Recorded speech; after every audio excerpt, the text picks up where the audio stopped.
Hello everyone, I welcome you all to this incredible platform of Indologus. तो आज के इस वीडियो में हम डिस्कस करेंगे एसएससी सीजीएल टीयर 2 के प्रीवियस ईयर क्वेश्चंस जो लास्ट ईयर 2025 में पूछे गए थे जैन में। तो इसमें हम मैक्सिमम क्वेश्चंस को कवर करने की कोशिश करेंगे एंड बाकी क्वेश्चंस हम नेक्स्ट वीडियो में डिस्कस करेंगे। तो चलिए स्टार्ट करते हैं with the first question and the first question is who among the following was the first home minister of independent India. Correct answer हो जाएगा ऑप्शन नंबर 1 यानी सरदार Vallabh Bhai Patel was the first home minister of our country and also the first deputy prime minister of the country. Sardar Vallabhbhai Patel became the first Home Minister of independent India in 1947. He played a crucial role in the integration of princely states into the Indian Union. जैसे Bismarck ने major role play किया था for the unification of Germany, likewise Sardar Vallabh Bhai Patel इन्होंने major role play किया for the unification of India, इसलिए इन्हें Bismarck of India के नाम से भी जाना जाता है वल्लभ भाई पटेल को. Other than that Sardar Vallabh Bhai Patel he is popularly known as the iron man of India. और इनको जो ये टाइटल मिला था सरदार का, ये इनको मिला था बारदोली सत्याग्रह जो इन्होंने स्टार्ट किया था. बारदोली सत्याग्रह कब किया था? 1928 में. इसके बाद इनको ये टाइटल मिला था सरदार का, जिसका मतलब होता है लीडर. सो बेसिकली ये चीज़ें आपको ध्यान में रखनी है रिलेटेड टू दिस क्वेश्चन. अगर हम ऑप्शंस को डिस्कस करें, सो सेकेंड ऑप्शन में हमें दिया है Humayun Kabir. Humayun Kabir, he was one of the great educationist and writer. He also served as the Union Minister of Education. Likewise अगर हम बात करें मौलाना अबुल कलाम आज़ाद की, so he was also the first education minister of India. और इनके ही बर्थ एनिवर्सरी पे 11 नवंबर को each year हम क्या सेलिब्रेट करते हैं? नेशनल एजुकेशन डे सेलिब्रेट करते हैं. If you talk about Baldev Singh, so Baldev Singh he was the first defence minister of our country. This you have to keep in mind. तो नेक्स्ट क्वेश्चन देख लेते हैं. Which Indian city experiences the least difference in average temperature between its hottest and coldest months. Correct answer हो जाएगा option number A यानी कि Mumbai. So Mumbai will be the correct answer for this question, क्योंकि मुंबई ये coastal area पे present है. Coastal state है, sorry coastal city है.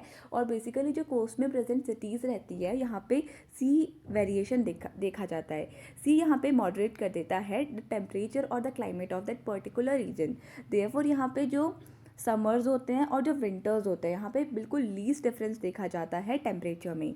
This results in a very small difference between average temperatures of the hottest and the coldest months.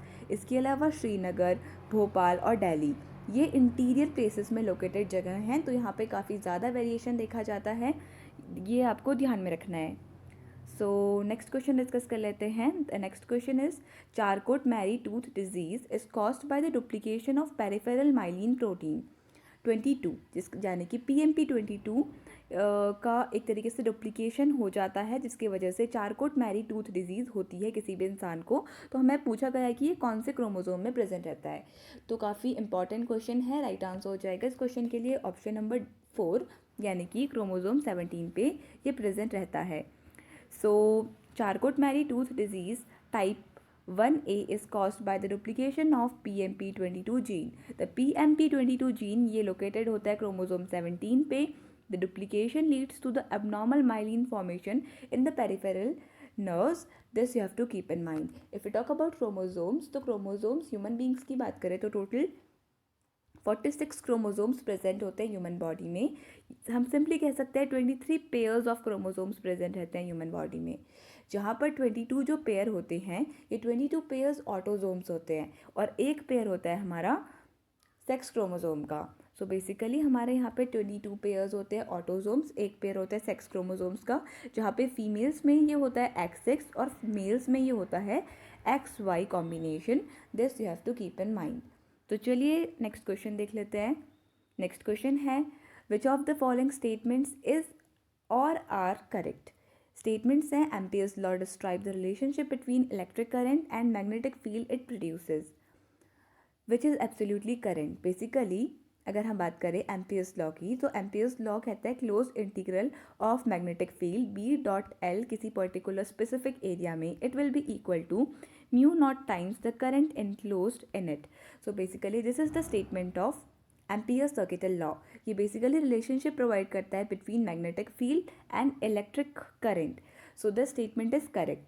Second statement देखते हैं, Maxwell's equation are a set of 4 fundamental equations governing electric and magnetic fields in the absence of charges and currents. अगर हम इस option की बात करें तो ये गलत है। मैक्सवेल ने 4 इक्वेशंस दी थी, फंडामेंटल इक्वेशंस दी थी, which is absolutely correct.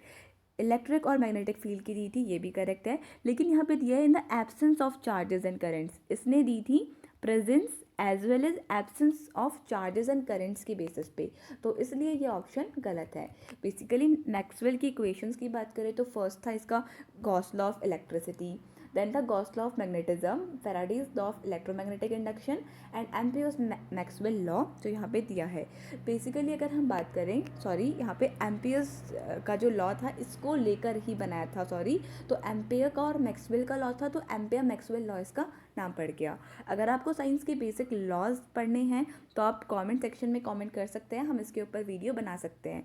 So option number D इसके लिए सही आंसर हो जाएगा, that option statement 1 is only correct for this question. So statement 1 is correct.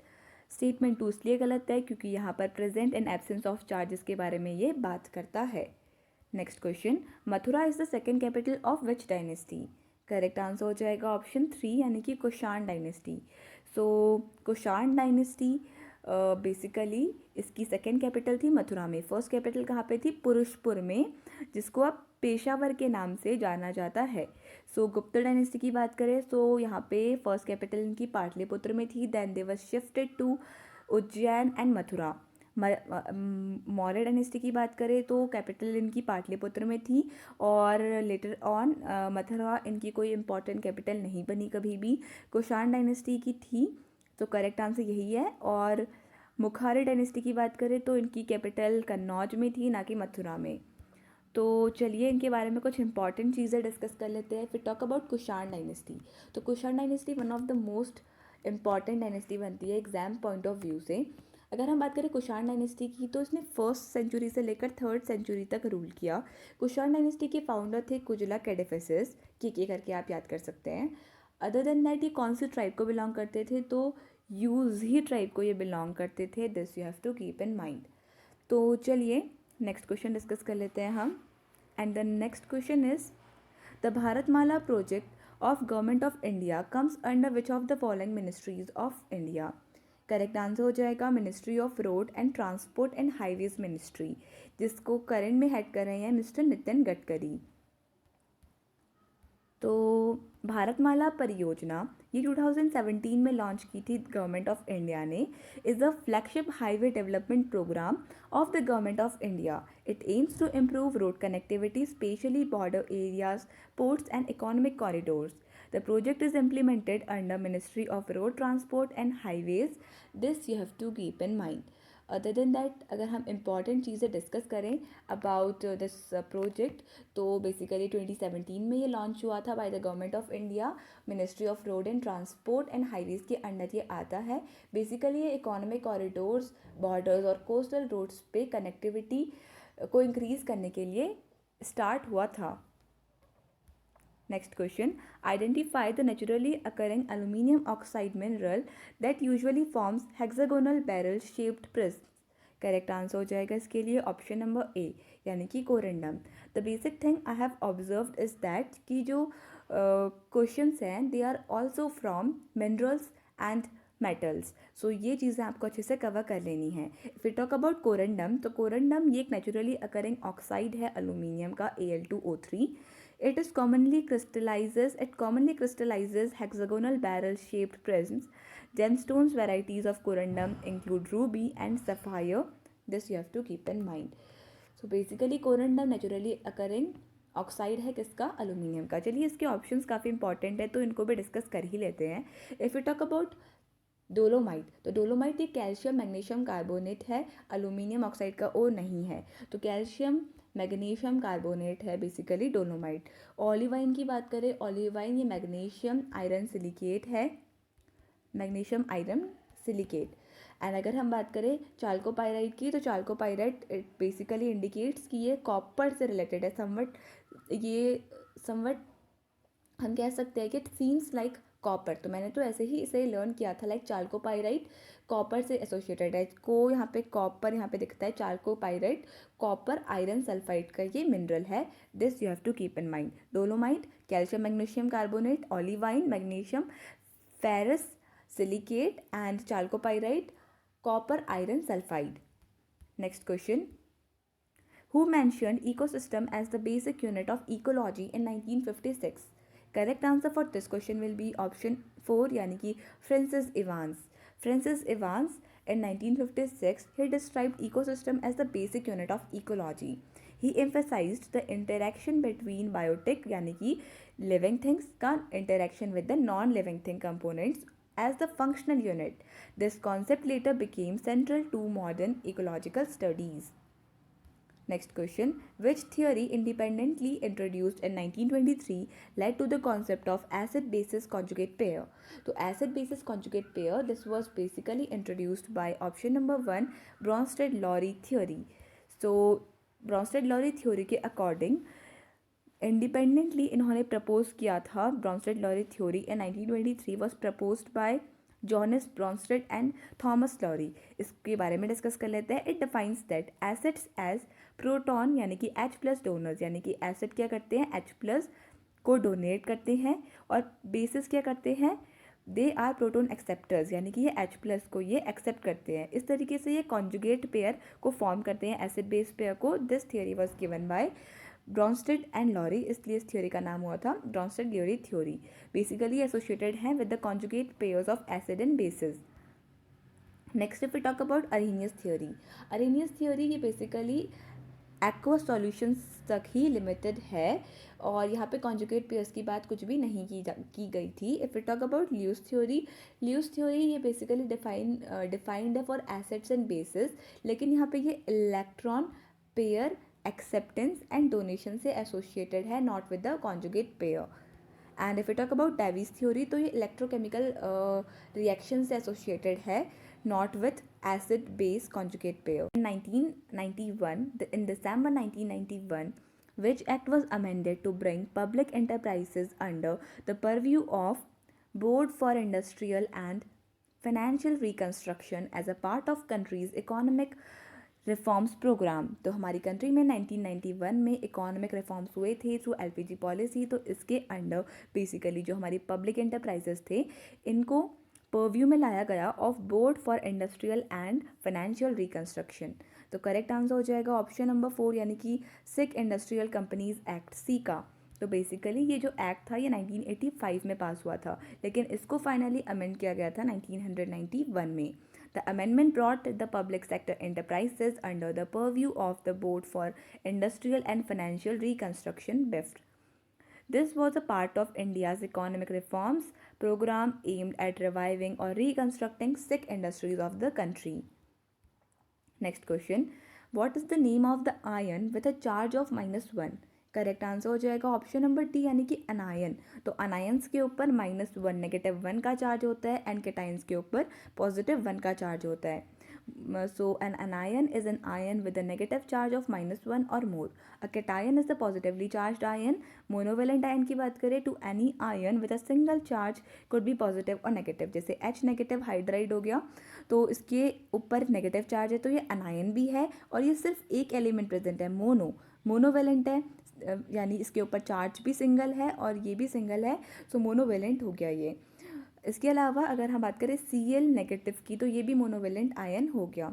इसके अलावा पॉलीवेलेंट आयन की बात करें, तो ये आयन रिफर्स करते हैं with ions more than 1 charge, यानी कि कैल्शियम 2 पॉजिटिव, यहाँ पे देखिए चार्ज क्या है 2 पॉजिटिव, तो ये पॉलीवेलेंट हो गया।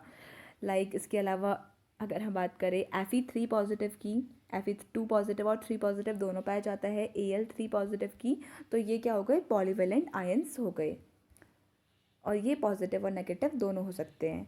नेक्स्ट क्वेश्चन, अब यहाँ पे हमें स्टेटमेंट से रिलेटेड क्वेश्चन है। The first statement is the population of India has increased by more than 181 million during the decade 2001 to 2011. The second statement is the percentage decadal growth during 2001 to 2011 has registered the sharpest decline since independence, which is absolutely correct. तो दोनों statement यहाँ पे correct हैं, option number D इसके लिए सही answer हो जाएगा। 2011 के सेंसस के बारे में कुछ अदर इन्फॉर्मेशन भी हम डिस्कस कर लेते हैं। पॉपुलेशन ग्रोथ रेट जो है ये 17.64% था, द लोएस्ट सिंस इंडिपेंडेंस। तो इस बार का हमारा जो डिकेडल ग्रोथ था वो था 17.64%, जो सबसे कम है इंडिपेंडेंस के बाद। सेक्स रेशियो जो है 943 है फीमेल्स पर 1000 मेल्स, जो काफ़ी ज़्यादा इम्प्रूव्ड है फ्रॉम 2001। लिटरेसी रेट की बात करें तो 74.04% है, which was a good score, and अब हम होप करते हैं कि और ज़्यादा बढ़ गया होगा। मेल का था 82.14%, फीमेल्स का 65.46%। मोस्ट पॉपुलर स्टेट था हमारा यहाँ पे Uttar Pradesh, and least popular था हमारा Sikkim. Highest literacy rate Kerala में था, and urban population 31.16% of the population थी जो अर्बन एरियाज में रहती है, showcasing a great increase in urbanisation in our country. Next question, which of the following is a mono atomic gas? Correct answer हो जाएगा इसके लिए ऑप्शन नंबर सी, यानी कि जेनॉन। तो बेसिकली जो हमारी नोबल गैसेस होती हैं, जो हमारे ग्रुप 18 में प्रेजेंट रहती हैं, ये होती हैं मोनोवेलेंट नेचर की, यानी मोनो एटॉमिक होती हैं। और कौन कौन सी होती हैं? He needs are crazy xerox man, ये बेसिकली हीना, नीना, करीना के एक्स-रे रंगीन। तो ऐसे हम इन्हें याद कर सकते हैं। H E stands for helium, Ne stands for neon, argon, krypton, xenon and radon. Basically monoatomic gases, they exist as single atoms in the normal state. If we talk about xenon, xenon is a noble gas, naturally monoatomic. अगर other options की बात करें, Cl2 chlorine हो गया, ये group 17 का part है। Hydrogen gas की बात करें तो ग्रुप 1 में है, मोनोएटोमिक डाईएटोमिक होता है नेचर पे। एंड ऑक्सीजन की बात करें O2 डाईएटोमिक होता है, ग्रुप 16 में ये प्रेजेंट है। Next question, what is the maximum length of characters that can be accommodated in a column in MS Excel 2003? Correct answer होगा option D, 255 characters. So basically in MS Excel 2003, a single cell can display up to 255 characters directly. However, a cell can store up to 32,767 characters, but only 255 are visible or can be used in formulas directly. This limitation is specific to Excel prior versions 2007, later versions have higher display units. 2003 की बात करें तो 2003 में जो maximum display characters हैं they are 255 in number, ये आपको ध्यान में रखना है। जबकि एक सिंगल सेल स्टोर कर सकता है 32,000 से ज़्यादा कैरेक्टर्स, लेकिन अगर हम बात करें डिस्प्ले कितने हो सकते हैं, so it is 255 in number. Next question, what was the status of agricultural sector in India before Green Revolution? The correct answer for this question will be option number 2, यानी कि ऑप्शन नंबर 1 होगा, यानी कि India का state बताना है green revolution से पहले। फर्स्ट स्टेटमेंट है use of old technology and absence of required infrastructure, which is absolutely correct. यहाँ सेकंड ऑप्शन है use of advance technology, high productivity, ये तो आफ्टर में था, यानी कि ये बाद में हुआ था आफ्टर ग्रीन रिवॉल्यूशन।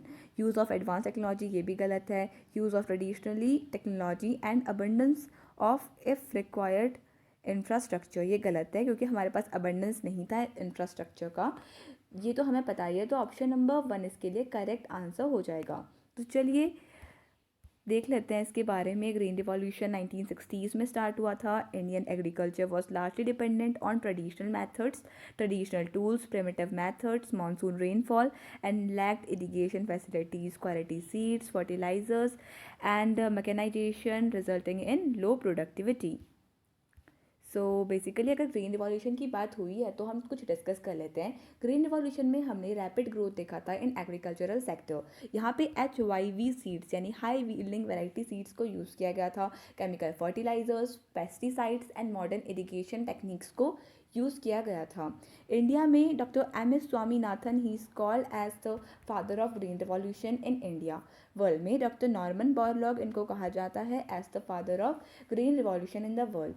हमारी कंट्री में जो सक्सेसफुल स्टेट्स रहे ग्रीन रिवॉल्यूशन के वो थे Punjab, Haryana, West Bengal and Uttar Pradesh.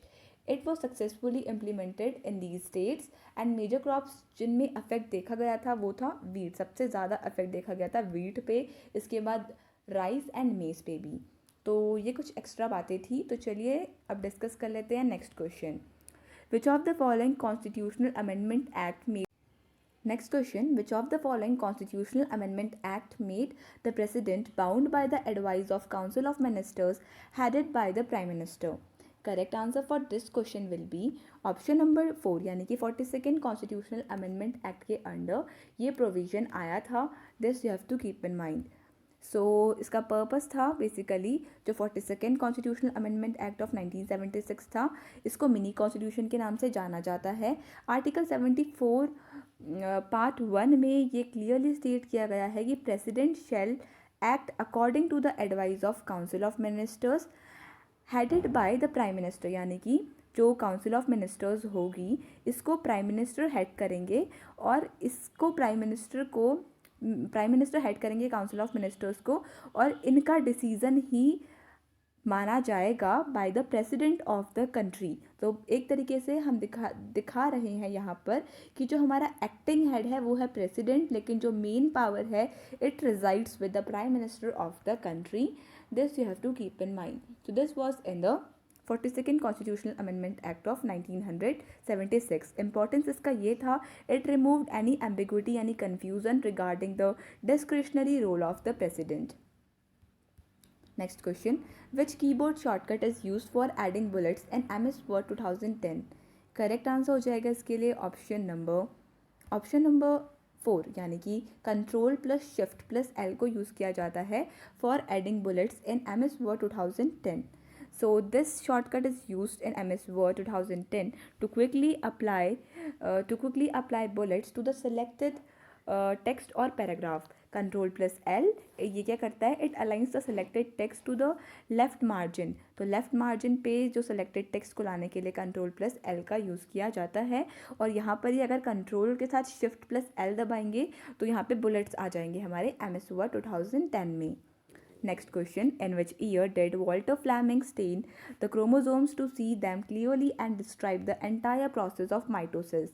Correct answer हो जाएगा इसके लिए option number 3 sorry, it is 1882. तो 1882 में वॉल्टर फ्लेमिंग ने क्या किया था, स्टेन किया था क्रोमोसोम्स को. किसके अंडर, एनिलीन डाई के अंडर. एनिलीन का स्ट्रक्चर होता है बेंजीन के साथ ऊपर NH2. This is the structure of aniline and basically aniline dye का यूज़ किया गया था for this purpose. They were kept under microscope. He observed and described all stages of mitosis यानी कि prophase, metaphase, anaphase and telophase in detail. His findings were published in 1882, laying the foundation of modern cytology. और इससे ही cytology यानी study of cells की basic foundation रखी गई थी.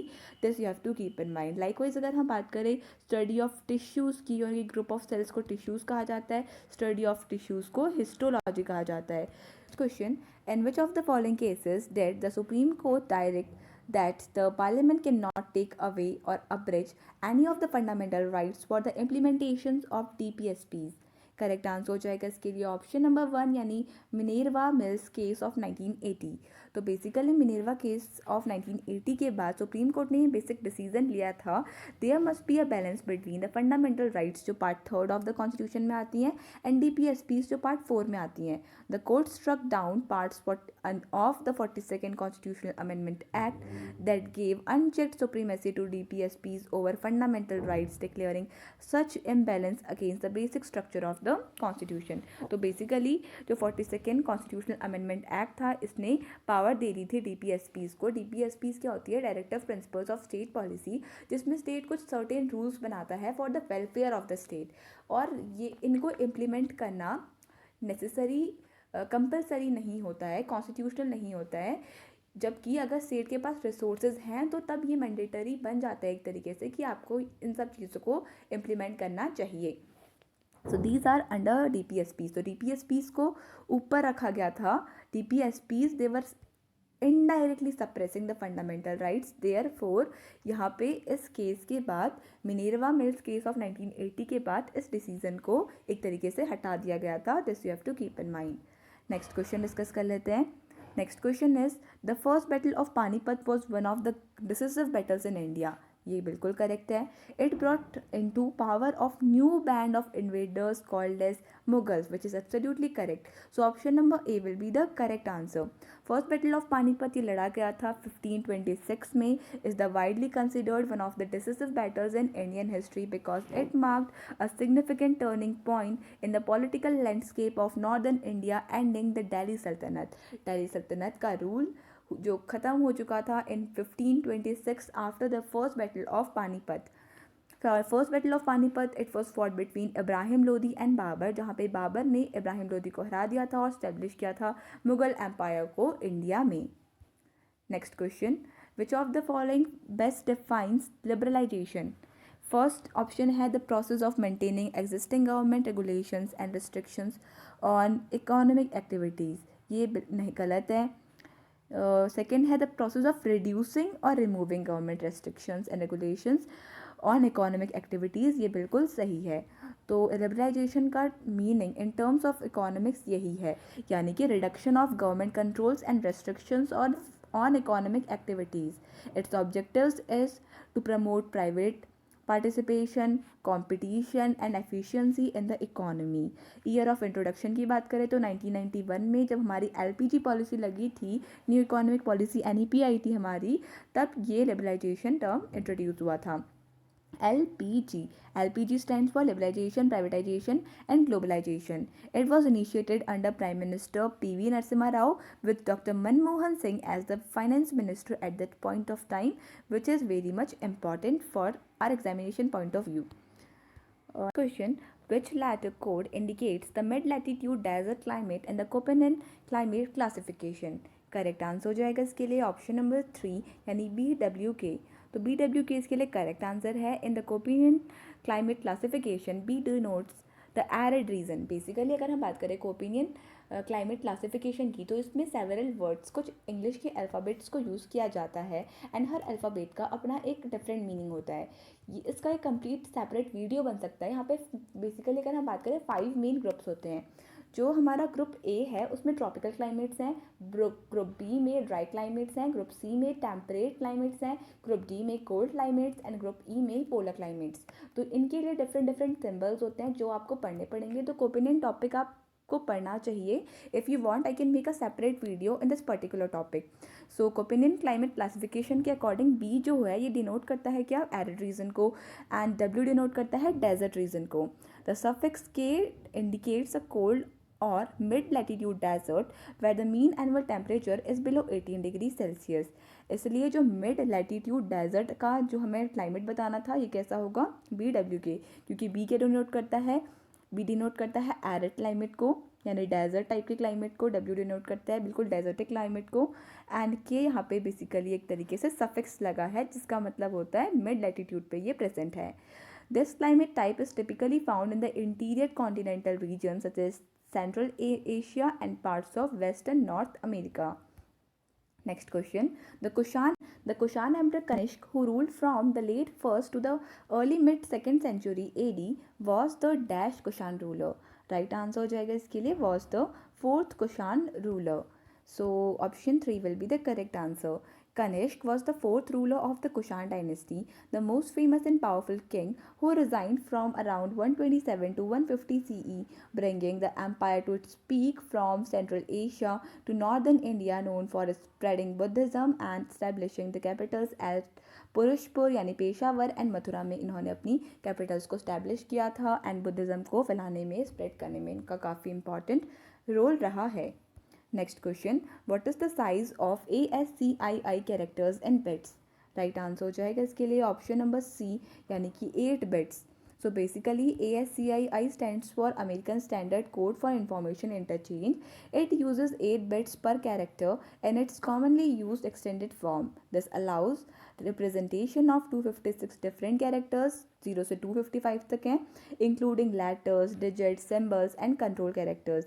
यहाँ पे हर जो कैरेक्टर है ये ऑक्यूपाई करता है 1 बाइट को, which is equals to 8 bits. Question, the equation F is equals to K Q1 Q2 upon R square, I am writing over here, is the representation of, यहाँ पे दिया है हमें statement, where F is the force, attractive या repulsive हो सकता है। Base ये डिपेंड करता है कि एफ के आगे साइन कौन सा लगा है।